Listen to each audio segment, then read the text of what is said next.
If your Bosch 800 series ice maker has stopped producing ice, follow these steps to troubleshoot the most common culprits. Surprisingly, 85% of ice maker issues can be resolved by simple resets or clearing blockages without buying new parts. Let us systematically diagnose the problem to find your specific failure point. Always start by checking your water supply line and performing a hard power reset by unplugging the unit for 5 minutes. Check for ice dams in the chute and make sure your freezer temperature is set low enough to actually form ice. If the basics look fine, you may need to inspect the inlet valve or the ice maker motor for mechanical failure.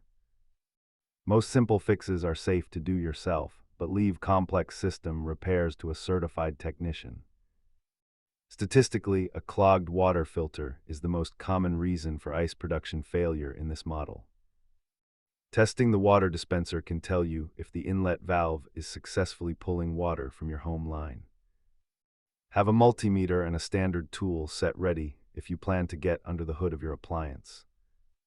Remember that safety is your top priority when working with electrical components near water. If these steps did not restore your ice, it is time to call Bosch support for a warranty claim.